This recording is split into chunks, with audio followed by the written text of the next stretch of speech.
大家好，我 Hello, 是赵访。 everyone. I'm ZHAO Chuang. Let's draw an Euhelopus. Euhelopus lived in Liuyang, Shandong, China.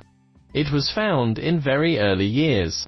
As a dinosaur, it has relatively well-preserved fossils with intact hind limbs. Its plate-like feet contributed to its Chinese name, Panzu Long, literally disc-foot lizard.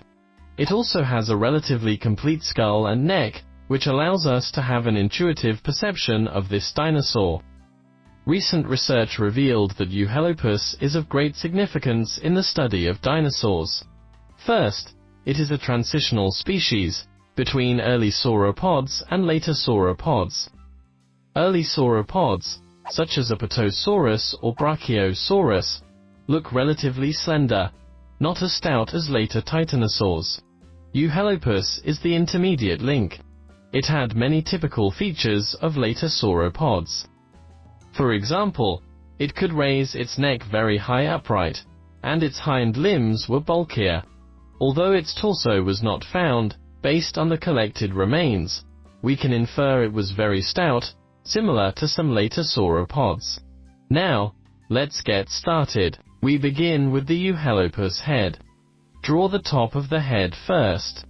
Its mouth was a little pointed, but the top of its head was relatively round.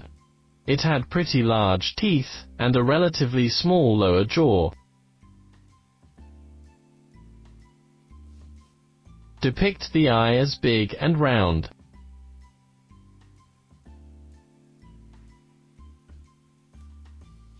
Here is its nostril.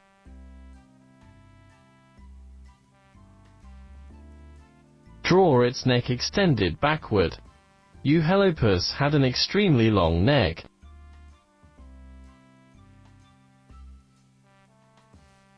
Use thin lines to draw some muscles on the lower part of its neck. When depicting these details, we should use thin lines to differentiate them from the outline. Next, draw its torso with the back slightly tilted downward.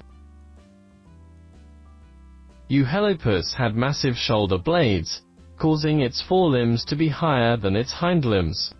We can draw the front half of its body a bit taller.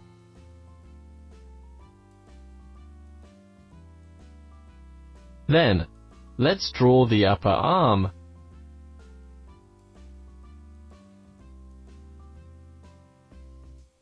Followed by the forearm, which should be bulkier.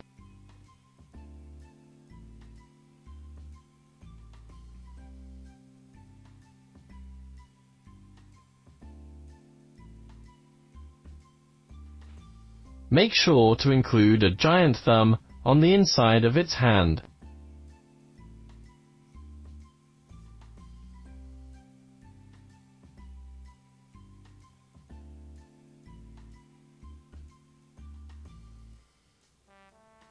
Its hind limbs had giant feet that looked like plates. Its Chinese name, Panzu Long, just referred to its disc-like hind feet. Draw the foot on the other side. Add a bit of shadow on the knee. Next, move on to draw its tail. Its tail was very long, with a thin tip. We can draw it to swing over like this. On the lateral side of its tail, add shading and wrinkles.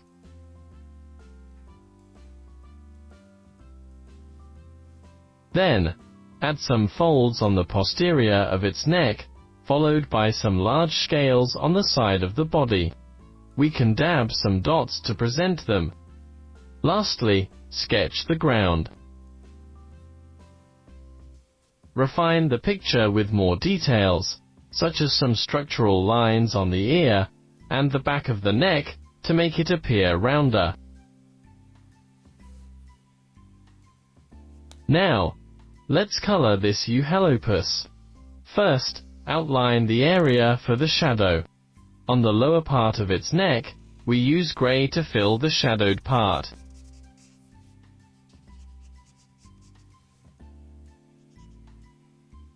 we can draw a shadow area on its chest here.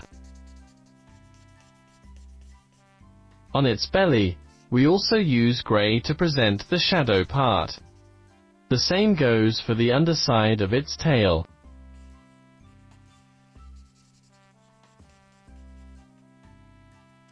Then, use brown to draw the boundary between the dorsal skin and the body.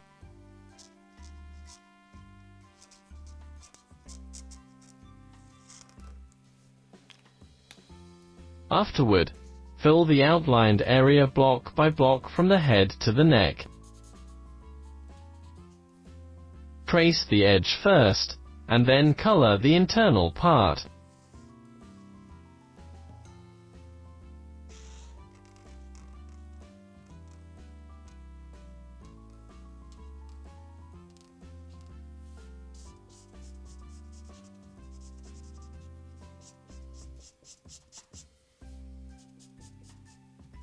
We now come to its torso. Color this area from the shoulder to the back. Still, we trace along the inside of the edge line.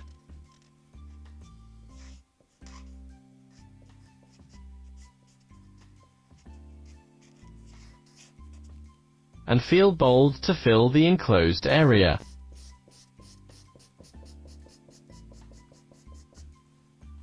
Move on to its limbs. Go with the outside of its arms first.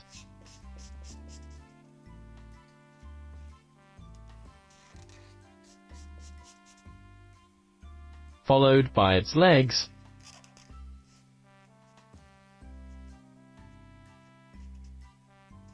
The front part of its legs. Then, we come to its tail. Color the base of its tail first, and then the tail end.